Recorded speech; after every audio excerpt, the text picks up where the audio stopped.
নমস্কার, আমি তরুণ ঘোষ। এতদিন তো আমি একা বলছিলাম।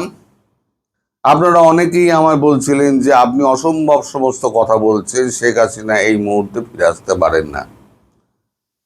তাই বরাবরই বলেছিলাম যে শেখ হাসিনা ফিরছেন এবং 2 মাসের মধ্যে ফিরছেন। এখন যদি এই সীমান্ত নিয়ে গন্ডগোল ফন্ডগোল না লাগে, তাহলে ওই নির্ধারিত 2 মাসের মধ্যেই উনি ফিরবেন। এখন আমি তো একা বলছিলাম, এখন সব আপনাদের কাগজ যত আছে, মিডিয়া আছে, তাতে আলোচনা হচ্ছে, কাগজে লেখা হচ্ছে এবং সর্বত্র একই আলোচনা যে শেখ হাসিনা দেশে ফিরছেন। ফিরে তিনি বিচারের সম্মুখীন হবেন কি হবেন না সে তো পরের ব্যাপার।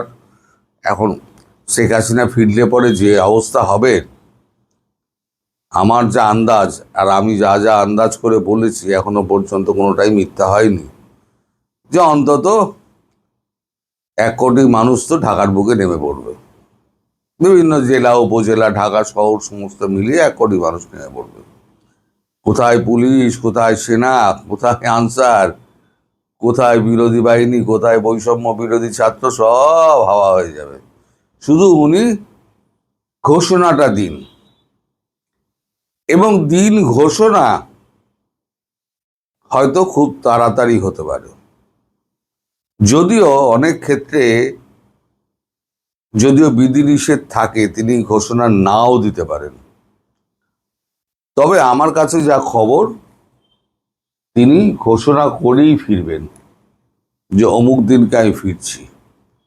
নাহলে আওয়ামী লীগ সমর্থকরা জানবেন কি করে তিনি কবে ফিরছেন? যারা বলছেন তিনি আগাম ঘোষণা করবেন না, তারা ঠিক বলছেন না। তো যাই হোক,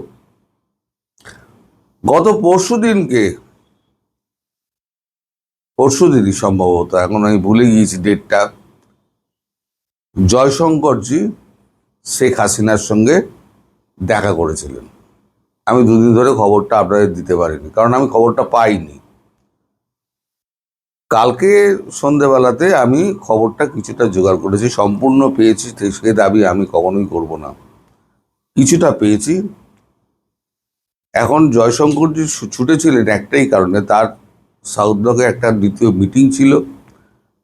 ওই কারণে তিনি শেখ হাসিনার সঙ্গে দেখা করে উনি বলেছিলেন আমার সঙ্গে এসে আপনি ব্রেকফাস্ট করবেন। ওই কারণে জয়শঙ্করজি গেছিলেন, ব্রেকফাস্ট ওখানে করেছেন। এবং পুতিন, রাশিয়ার প্রেসিডেন্ট, তিনি একটি বার্তা পাঠিয়েছেন। বার্তাটি সংক্ষিপ্ত হারে আমি যা পেয়েছি, জানতে পেরেছি, সেটা হচ্ছে শেখ হাসিনার পাশে এবং আওয়ামী লীগ সরকারের পাশে রাশিয়া সর্বতোভাবে আছে। যদি রাশিয়ার বাংলাদেশের প্রধানমন্ত্রী শেখ হাসিনার কোনো রকম প্রয়োজন হয়, পুতিনকে ফোন করতে উনি পারেন, বা নরেন্দ্র মোদী মারফত উনি যোগাযোগ করতে পারেন। একটা ট্রাইপার্টাইট মিটিং এর ব্যবস্থা হচ্ছে। ট্রাইপার্টাইট মানে শেখ হাসিনা, নরেন্দ্র মোদী এবং ভ্লাদিমির পুতিন। সেটা হবে আপনার ওই ভিডিও কনফারেন্স টাইপের। এটা ডেট কবে আমি জানতে পারিনি, তবে কাজ যে দ্রুততম গতিতে এগোচ্ছে তা তো পরিষ্কার। আমি আপনাদের বলেছিলাম যে শহর জুড়ে দেখবেন আওয়ামী লীগের ধীরে ধীরে ধীরে ধীরে মিছিল বাড়ছে, সংক্রমণের মতো সমস্ত জেলায় ছড়িয়ে পড়বে। এত টাকা জোগাচ্ছে কে? আমি প্রশ্নটা তুলেছিলাম। এখন দেখুন ধীরে ধীরে ধীরে ধীরে মিছিলগুলো কিন্তু বহরে একেবারে এতে বাড়ছে, আকারে আর বহরে, যদি আপনি সঠিক বাংলা বলেন। আকারে এবং বহরে দুটোতেই আপনার বাড়ছে, এবং এত লোক জড়ো হচ্ছে যে পুলিশ রাস্তা ছেড়ে দিয়ে চলে যাচ্ছে। আপনারাই সাক্ষী, আপনারাই আমায় লিখেছেন আপনার কথা প্রতিটা সত্য হতে চলেছে। তো আমার কথা একটু দেরিতে সত্য হয়, তা এখন তো দেখা যাচ্ছে সবই সত্য হচ্ছে। আবার এদিকে পুতিন নিশ্চিত করেছেন যে বেজিং এর সঙ্গে তার কথা হয়েছে,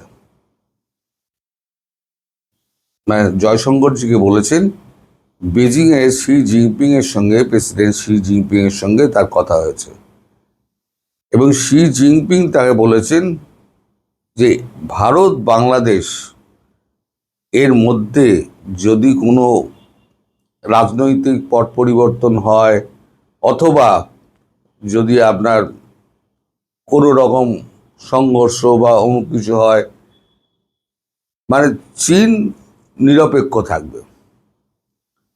এই ব্যাপারে চীন কোনো রকম সাহায্য করবে না, আর কোনো কারোর সঙ্গে কথাও বলবে না। এটা রাশিয়াকে নিশ্চিত করেছে। আর পুতিনকে নিশ্চিত না করলে পুতিন বলবেন না। পুতিন এমন ফালতু কথা বলার লোক নন। আর বেজিং জানে দুটো দিকে বেজিং আটকে আছে। একটা হচ্ছে তার মার্কেট, বিকল্প বাজার, তার ভারতবর্ষ। আর দুই হচ্ছে রাশিয়ার কথা না শুনলে পরে রাশিয়া থেকে তেল আমদানির রাস্তাটাও কিন্তু বন্ধ হয়ে যাবে। ফলে বেজিং কিন্তু এই মুহূর্তে খুব প্যাচের মধ্যে রয়েছে। তার উপর আমেরিকার চাপ, সে ভাবছে এবার আমেরিকার চাপ কমানোর জন্য সে তাইওয়ানের ওপরে চড়ে বসবে। সেটা যে কোনো দিন হতে পারে। এমন হতে পারে ভারতবর্ষ যখন পাকিস্তান এবং বাংলাদেশে অ্যাকশন নিচ্ছে, সেই সময় চীন তাইওয়ানে চেপে বসলো, মানে ট্রাম্পকে পাগল করার জন্য। ট্রাম্প কত দিকে ছুটবেন? তাইওয়ানে ছুটবেন, পাকিস্তানে ছুটবেন, না বাংলাদেশে ছুটবেন? কোন দিকে ছুটবেন? তাকে রীতিমতো প্যাচে ফেলার জন্য। এখন এখন তো শোনা যাচ্ছে যে বঙ্গোপসাগরে নাকি জাহাজ আসবে। বঙ্গোপসাগরে ঢুকুক, ভারত মহাসাগর দিয়ে বঙ্গোপসাগর আগে ঢুকুক, তখন দেখা যাবে। দম আমাদের জানা আছে। এই দম কত দূর আমেরিকার ট্রাম্প বাহাদুরের মালিকের এখন আছে। মালিকের অবস্থা তো খুবই খারাপ, আপনারা সবই জানেন। মালিক তো কংগ্রেসে তো একচোট খেয়েছেন, যদিও তিনি ভেটো দিয়ে পার হয়ে যাবেন, কিন্তু কোনোভাবে যদিও 2/3 হ্যাঁ 2/3 মেজরিটি যদি তার বিপক্ষে চলে যায়, তাহলে পরে কিন্তু তার কিন্তু বিদায়ের রাস্তা প্রশস্ত হয়ে যাবে। এবং ইরানের সঙ্গে যুদ্ধ বন্ধ করার জন্য একটা বিল এসছে, সেটাও আপনারা জানেন যে ইমিডিয়েটলি যুদ্ধ বন্ধ করতে হবে। কারণ আমেরিকা আর বডি ব্যাগ বইতে পারবে না। আমি বলেছি না, ওরা সবসময় ভয় পায় বডি ব্যাগের। এটা আমাদের সৈন্য নয়, সবসময় একেবারে সই দেওয়ার জন্য এগিয়ে যাবে বিক্রম বার্তাদের মতো। বিক্রম বার্তা একটু গুগলে সার্চ করে নেবেন, তাহলে জানবেন বিক্রম বার্তার মতো মানে আমাদের মেজর কত আছে। মেজর, ক্যাপ্টেন, যারা সামনে থেকে লিড করেন, ভেতরে বসে থাকেন না। এই যে আমাদের বিএসএফ আছে, বিএসএফ এর যিনি কমান্ড্যান্ট, তিনি কিন্তু বিএসএফ এর ক্যাম্পেই থাকেন, বিএসএফ এর সঙ্গেই খাওয়া দাওয়া করেন এবং বিএসএফ এর সঙ্গেই আড্ডা মারেন। তার মানে একটা ওদের মধ্যে একটা ঘনিষ্ঠতা এবং একাত্মবোধ তৈরি করার জন্য, যেগুলো আমাদের আর্মিতে হয়। আর্মিতে মেজর, ক্যাপ্টেন সব একসঙ্গে বসে ডিনার করছে, তাকে বলে বড়াখানা।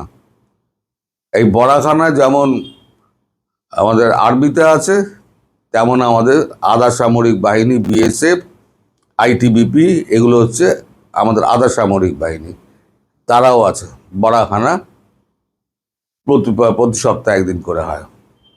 বড়াখানা মানে সেদিনকে প্রচুর খাবার দাবারের আয়োজন থাকে, মানে এগারো ধরুন 25টা 30টা পদ রইল, যে যার পছন্দ মতো পদ খাবে।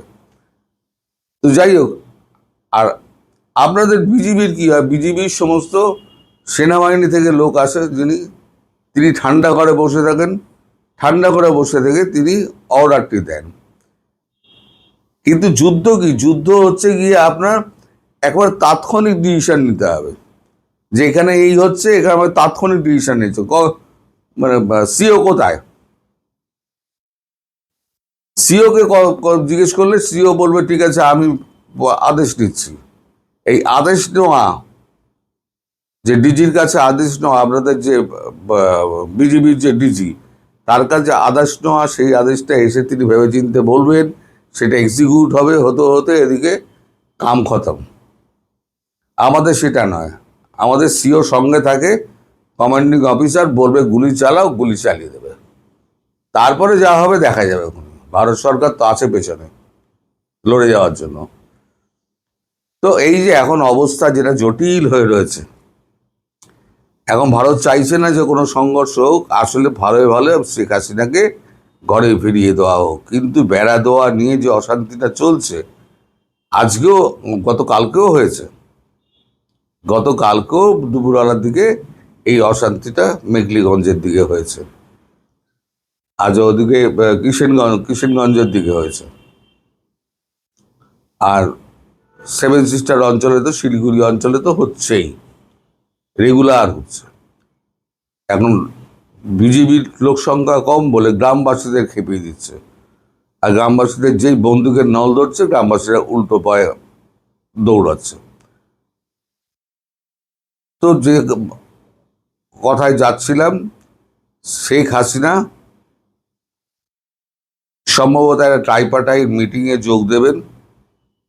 মোদি, পুতিন এবং শেখ হাসিনা ট্রাইপার্টাইট একটা বৈঠক হবে, সেটা ভিডিও কনফারেন্স হবে, অথবা মোদির জায়গায় যদি মোদি ব্যস্ত থাকেন তাহলে জয়শঙ্করজি থাকবেন।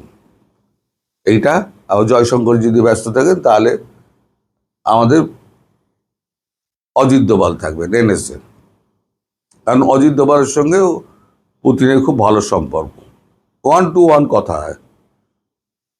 আর পুতিন যে লেভেলে, তিনি কিন্তু কোনো দেশের মানে এনএসএর সঙ্গে কথা বলবেন না, একমাত্র অজিত দোভালের সঙ্গে কথা বলেন।